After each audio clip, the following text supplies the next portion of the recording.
Welcome to my channel प्रकाश नगरनाथ की खबर आपको बता देते हैं। अतिथि शिक्षकों को लेकर शिवराज सिंह चौहान जी ने कहा कि मध्य प्रदेश के अतिथि शिक्षकों की सफलता पूर्वक भर्ती की जाए। वहीं आपको बता देते हैं शिवराज सिंह चौहान जी ने शिव शंकर जी के दर्शन किए और उन्होंने बताया है कि मध्य प्रदेश के अतिथि शिक्षकों की भर्ती शीघ्र संपन्न कराई जाए और उन्होंने सरकारी कर्मचारियों के लिए 34% भत्ता संपूर्ण दे दिया है। अब बात करेंगे हम अतिथि शिक्षकों की नियुक्ति के।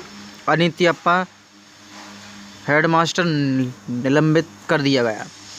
जेडी ने डीओ के प्रस्ताव पर डिंडौल हेडमास्टर की कार्रवाई की। रीवा शासकीय पूर्व माध्यमिक विद्यालय के डिंडौल में अतिथि शिक्षकों की पदस्थापना में लापरवाही पर हेडमास्टर के खिलाफ कार्रवाई की गई। डीओ के प्रस्ताव पर संयुक्त संचालक लोक शिक्षण संचालनालय ने डिंडौल के प्रधान अध्यापक को तत्काल प्रभाव से निलंबित कर दिया। इसी तरह आपको बता देते हैं कि मध्य प्रदेश में अतिथि शिक्षकों के साथ सबसे घिनौनी बात चल रही है।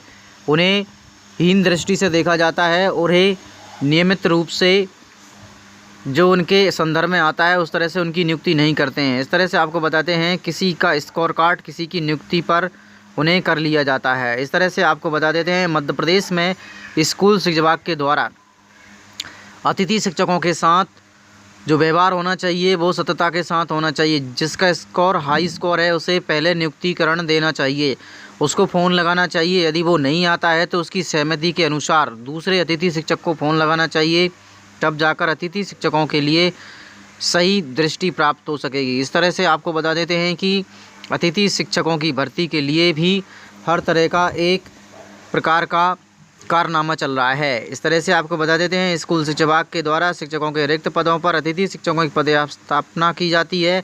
अतिथि शिक्षक बनने के लिए यहाँ बेरोजगार लाइन में लगे हुए हैं। स्कूल शिक्षा विभाग ने अतिथि शिक्षकों की भर्ती और नियुक्ति के लिए भी अलग अलग गाइडलाइन जारी की हैं। उसी तरह से आपको बता देते हैं हिसाब से नियुक्तियों की जाने हैं, लेकिन हेराफेरी किया जा रहा है। अतिथि शिक्षक वर्ग 3 में अमिता पांडे का अन्य आवेदन पत्रों के आधार पर स्कोर कार्ड अधिक था, फिर भी प्रधान अध्यापक महावीर गिरी शासकीय पूर्व माध्यमिक विद्यालय डिंडौल में अमिता पांडे को अतिथि शिक्षक वर्ग 3 में पदस्थ नहीं किया गया। इसकी शिकायत जिला शिक्षा अधिकारी पहुंची और जिला शिक्षा अधिकारी ने मामले की जांच कराई। मामला सही पाया गया। इस पर कार्यालय जिला शिक्षा अधिकारी ने पत्र क्रमांक अतिथि शिक्षक सतर्कता 2022-640 19 अप्रैल 2022 के माध्यम से कार्रवाई प्रस्ताव किया है। जिला शिक्षा अधिकारी कार्यालय पहुंचकर उन्होंने हेडमास्टर को निलंबित कर दिया। इस तरह से आपको बता देते हैं ऐसी कई प्रकार की विसंगतियां उत्पन्न हो रही हैं और इस तरह से अतिथि शिक्षकों के साथ हुई परेशानियों का सामना हमारे मध्य प्रदेश के अतिथि शिक्षकों को झेलना पड़ रहा है। इस तरह से आपको बता देते हैं ऐसी कार्रवाई करने के लिए सभी जिला शिक्षा अधिकारी तत्पर हो जाएं तो स्कूल शिक्षा विभाग का काम एक नंबर पर चलेगा। इस तरह से ना तो किसी की शिकायत होगी ना किसी को कोई प्रॉब्लम आएगी। जो जिस नियम के अनुसार आता है उसे उस हिसाब से स्कूलों में अतिथि शिक्षकों की भर्ती शीघ्र संपन्न होना चाहिए। पहली बात तो मध्य प्रदेश में अतिथि शिक्षकों का पद स्थायित्व होना चाहिए, बार बार उनको नहीं हटाना चाहिए, ताकि मध्य प्रदेश के अतिथि शिक्षकों का जो पूर्व से स्कूल है वही उनके अंडर में होना चाहिए। इस तरह से मध्य प्रदेश की शिक्षा व्यवस्था के साथ मध्य प्रदेश के अतिथि शिक्षकों का महान योगदान रहा है। मध्य प्रदेश के अतिथि शिक्षकों के कारण आज मध्य प्रदेश का रिजल्ट 100% रहा है। इस तरह से मध्य प्रदेश के अतिथि शिक्षकों की ओर सरकार को विशेष रूप से ध्यान देना चाहिए, क्योंकि अतिथि शिक्षकों ने अपना समय निकालकर और अलग से समय निकालकर बच्चों को अच्छे से पढ़ाते हैं, जिससे कि अतिथि शिक्षकों के द्वारा बच्चों को पढ़ना भी अच्छा लगता है। और स्थायी टीचर जो होते हैं उनकी जो है सबसे बड़ी बात यह है कि वो उन्हें कार्यालय का ज़्यादा काम मिलता है, इस कारण से वो पीरियड नहीं ले पाते हैं। इस तरह से बच्चों की पढ़ाई सही तरह से नहीं हो पाती है। इस कारण से सरकार ने सभी स्कूलों में अतिथि शिक्षक रखने के आदेश जारी किए और इन आदेशों को अवहेलना कई प्राचार्य और हेडमास्टर गलत फ़ायदा उठा रहे हैं। इस तरह से आपको बता देते हैं श्रीमान कलेक्टर नरसिंह शासकीय स्कूल अतिथि शिक्षक 9 सूत्री मांगों को लेकर इस संबंध में ज्ञापन सौंपा गया है। 1050/245 अतिथि शिक्षक भोपाल दिनांक 1/10/2020 का जो लेटर जारी हुआ है, उसी तरह से आपको बता देते हैं कि मध्य प्रदेश में नियमितीकरण को लेकर अतिथि शिक्षक 2022-23 में भोपाल में 13/7/2022 कणिका के अनुसार साफ लिखा है कि अतिथि शिक्षकों को नियमितीकरण करने के लिए आप लोग बाध्य होना चाहिए, क्योंकि इन्होंने अच्छा रिजल्ट दिया है। रिजल्ट देने के पश्चात भी आज मध्य प्रदेश का अतिथि शिक्षक भटक रहा है। इस तरह से आपको बता देते हैं कि मध्य प्रदेश में अतिथि शिक्षकों के कारण आज उनका अस्तित्व धीरे धीरे ख़त्म होता जा रहा है और मध्य प्रदेश के स्कूल शिक्षा विभाग के द्वारा हमारा मध्य प्रदेश का अतिथि शिक्षक आज इतना हैरान और परेशान है। सोचता है कि पास का स्कूल मिलेगा तो नौकरी करेंगे, और यदि दूर का स्कूल मिलता है तो उसका आने जाने में ही उसका पूरा खर्च हो जाता है।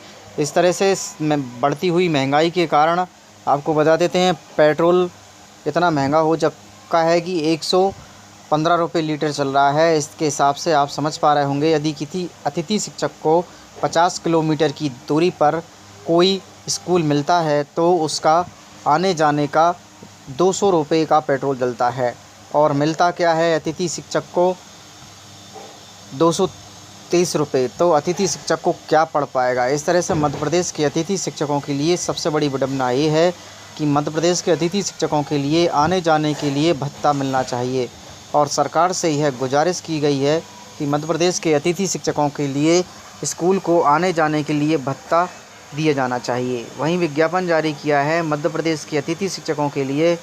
विज्ञान का पद 2 हैं और अंग्रेजी का पद 1 है। आपको बता देते हैं, ऐसे कई विद्यालय हैं जिनमें विज्ञान की जगह खाली हैं और अतिथि शिक्षकों की भर्ती होना है, किंतु ऊपर से पद नहीं खुलने के कारण अतिथि शिक्षकों की जॉइनिंग नहीं हो पा रही है। इस तरह से मध्य प्रदेश के कई अतिथि शिक्षक सोचते हैं हमारी जॉइनिंग हो जाएगी, हम अतिथि शिक्षक बनकर पढ़ाएंगे, जिससे कि अतिथि शिक्षक के रूप में उन्हें कुछ मानदेय मिल पाएगा। इस तरह से आपको बता देते हैं कि लोक शिक्षण संचालनालय भोपाल के द्वारा 1/8/2022 को जिला शिक्षा अधिकारी और जिला मध्य प्रदेश नवयुक्त माध्यमिक और उच्च माध्यमिक शिक्षकों की जानकारी विमर्श पोर्टल पर दर्ज करने विषयक उपरोक्त विषय में लेख है कि आपके जिले के पदस्थ नवयुक्त माध्यमिक और उच्च माध्यमिक के द्वारा जिले के शाला पदभार ग्रहण निरंतर अध्यापन कार्य संबंधित जानकारी दर्ज करने हेतु मॉड्यूल जिला के लॉगिन आईडी पर उपलब्ध करा दी गई है। इस तरह से बता देते हैं, अपने ज़िले में पदस्थ सभी नवयुक्त माध्यमिक और उच्च माध्यमिक शिक्षकों की उपस्थिति, वर्तमान कार्यरत और अवकाश पर त्यागपत्र स्थिति में सभी जानकारी दिनांक 3/8/2022 को दोपहर 12 बजे तक अनिवार्य रूप से अद्यतन सुनिश्चित करने का प्रयास करें।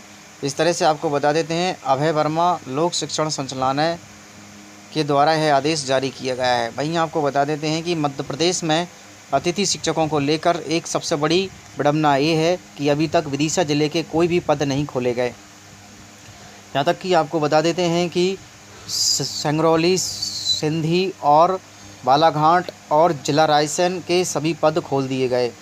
ऐसे मध्य प्रदेश में कई ज़िले हैं जहाँ पर अतिथि शिक्षकों के अभी तक पद नहीं खोले गए, जिससे कि अतिथि शिक्षकों की भर्ती नहीं हुई। भर्ती ना होने के कारण बच्चों की पढ़ाई लिखाई ठीक से नहीं होने के कारण इसका जिम्मेदार सरकार रहेगी। इस तरह से आपको बता देते हैं कि सरकारों ने इस तरह का ढांचा बना रखा है कि हर एक महीने की सैलरी सरकार बचाना चाहती है। इस तरह से सरकार को सोचना चाहिए कि गरीब बच्चों के गरीब मज़दूर लोगों के बच्चे सरकारी स्कूलों में पढ़ते हैं, तो उनको पढ़ने के लिए सरकारी टीचर और अतिथि शिक्षकों के भरोसे चल रहे हैं। तो कम से कम अतिथि शिक्षकों की भर्ती करके गरीब बच्चों को पढ़ाने के लिए एक लाभ प्रदान करना चाहिए, ताकि मध्य प्रदेश के सभी अतिथि शिक्षक उनके लिए एक अच्छा सुअवसर बन सकें और बच्चों को अच्छा पढ़ा सकें और बच्चों का भविष्य सुरक्षित करने में अपना सहयोग प्रदान कर सकें।